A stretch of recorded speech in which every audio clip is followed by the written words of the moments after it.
Salut tout le monde, ravi de vous retrouver pour ce nouveau décryptage. Aujourd'hui, on plonge tête la première dans les recherches fascinantes du docteur Robert Lustig, un endocrinologue très réputé. On va voir comment la biochimie de notre alimentation moderne a en fait complètement piraté notre corps. Faut s'accrocher parce qu'on va littéralement déconstruire tout ce qu'on croyait savoir sur la perte de poids et l'énergie. Les dogmes nutritionnels qu'on nous répète depuis des décennies, oubliez-les. On va commencer par un vrai mystère. Pourquoi est-ce que 90% des personnes qui comptent méticuleusement chaque petite calorie finissent par un échec cuisant? Pire encore, souvent avec une reprise de poids à la clé. Si la règle c'était juste calories absorbées moins calories dépensées, un taux d'échec pareil n'aurait juste aucun sens, non? Eh bien la vraie réponse, c'est que notre biologie de base a été littéralement hackée par notre environnement. Tenez-vous bien parce que ce chiffre donne un peu le tournis. 73% des produits qu'on trouve aujourd'hui en supermarché sont bourrés de sucre ajouté.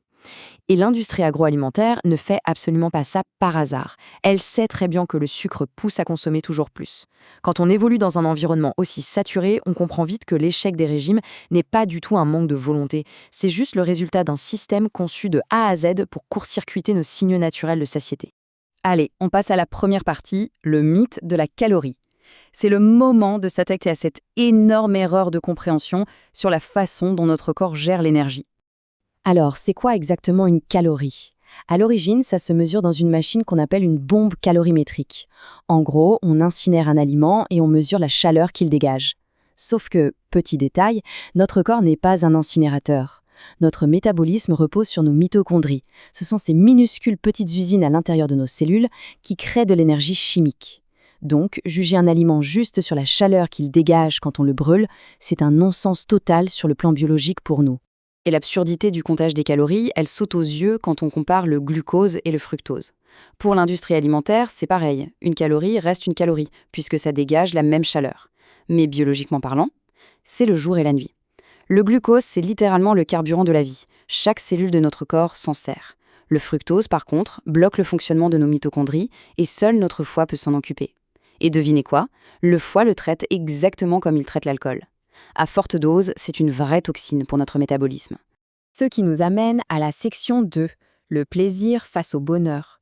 On va voir comment ces mêmes substances chimiques manipulent directement notre mental et nos émotions. En fait, la société moderne a complètement confondu deux choses très différentes, le plaisir et le bonheur. Biochimiquement parlant, ils sont régis par deux choses distinctes. Le plaisir, c'est la dopamine. C'est viscéral, immédiat, mais ça ne dure pas. Le gros souci avec la dopamine, c'est que c'est un excitant. Si on stimule trop nos neurones, ils meurent.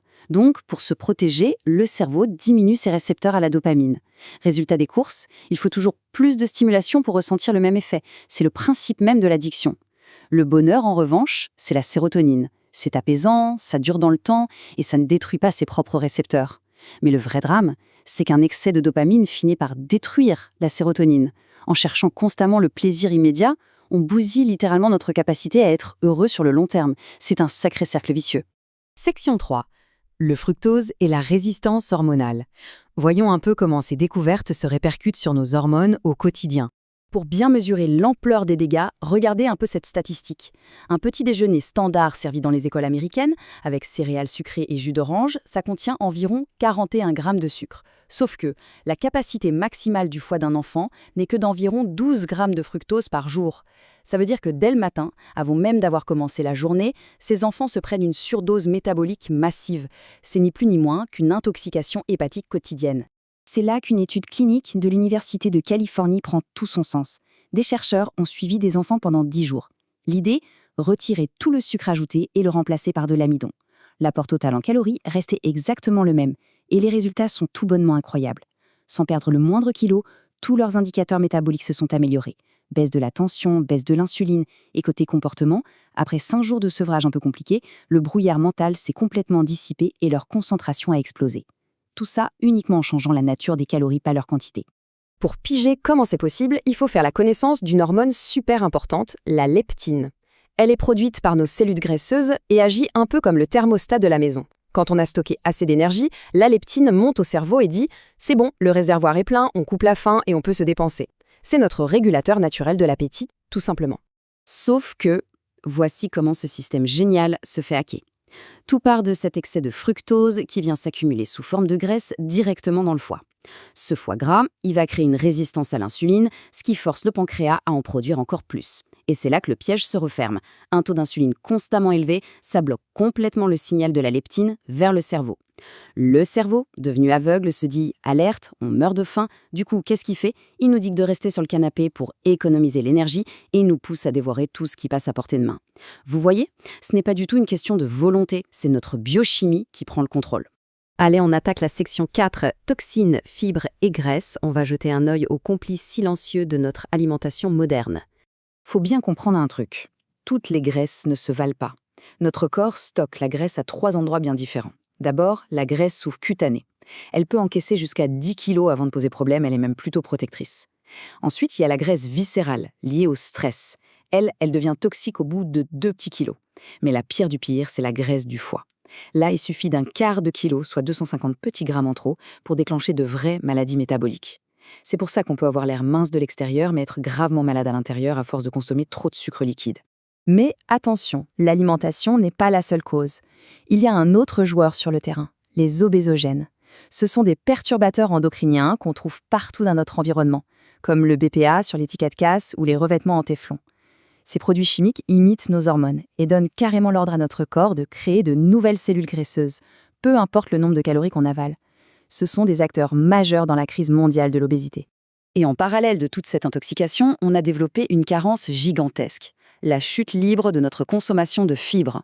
Historiquement, l'être humain avalait environ 100 grammes de fibres par jour. Aujourd'hui, la moyenne est tombée à un tout petit 12 grammes, bien en dessous des 25 grammes recommandés. Quand l'industrie transforme un fruit entier en un jus filtré, elle enlève la fibre. Or, ces fibres ne sont pas pour nous. C'est la nourriture de nos 100 000 milliards de bactéries intestinales. En les affamant, c'est toute notre barrière immunitaire et métabolique qui s'effondre. Section 5. Reconquérir la santé métabolique. Maintenant qu'on a bien cartographié le problème, explorons les solutions pour reprendre le contrôle. Si on se demande si un changement à grande échelle est vraiment possible, l'histoire prouve que oui, carrément. Prenez l'intervention du Royaume-Uni sur le sel. En 2003, le gouvernement a réuni l'industrie agroalimentaire pour imposer une baisse progressive du sodium. En 2006, la réduction atteignait 30%, le tout sans tambour ni trompette. Le résultat, en 2011, les revues médicales ont enregistré une chute spectaculaire de 40% des taux d'hypertension et d'AVC dans tout le pays. Une réglementation intelligente et systémique, ça fonctionne remarquablement bien. Mais à l'échelle individuelle, comment on fait le tri au supermarché? Le docteur Lustig propose une règle très simple en 3 points, qu'il appelle la matrice métabolique. Un aliment est bon s'il fait ces 3 choses. Premièrement, protéger le foie en étant pauvre en fructose. Deuxièmement, nourrir l'intestin en apportant beaucoup de fibres. Et troisièmement, soutenir le cerveau en évitant les pics d'insuline et de dopamine. Si un produit ne coche aucune de ces cases, eh bien, ce n'est pas vraiment de la nourriture. Et ça va plus loin que l'assiette. Pour rétablir l'équilibre, on peut s'appuyer sur les 4 C du contentement. L'objectif, c'est de baisser le cortisol et la dopamine pour faire grimper la sérotonine. Connecter, privilégier les interactions sociales en vrai, face à face, pas derrière un écran. Contribuer, aider les autres pour retrouver du sens. Composer, gérer son stress avec un bon sommeil, du mouvement et un peu de pleine conscience. Et enfin, cuisiner, préparer de vrais aliments riches en tryptophane et en oméga 3, les briques naturelles de la sérotonine. Au final, tout ça se résume en une maxime percutante. La nourriture peut être un médicament, mais elle peut aussi être un poison. Ce qui compte vraiment, ce ne sont pas les calories, c'est l'information que cette nourriture envoie à nos cellules. Soit cette information aide nos mitochondries à bien faire leur boulot, soit elle bloque le système et vient encrasser le foie. C'est la biochimie de l'ingrédient qui fait toute la différence. Pour boucler ce décryptage, voici une réflexion hyper importante. Maintenant qu'on sait comment notre corps se fait hacker de l'intérieur, une question se pose. Est-ce qu'on va continuer à pointer du doigt les individus en leur disant qu'ils manquent de volonté et qu'ils n'ont qu'à compter leurs calories? Ou est-ce qu'on va enfin exiger un changement massif et systémique de notre environnement alimentaire? La réponse à cette question va tout bonnement décider de l'avenir de la santé publique mondiale. Un immense merci d'avoir suivi cette analyse passionnante avec nous et à très vite pour une prochaine exploration.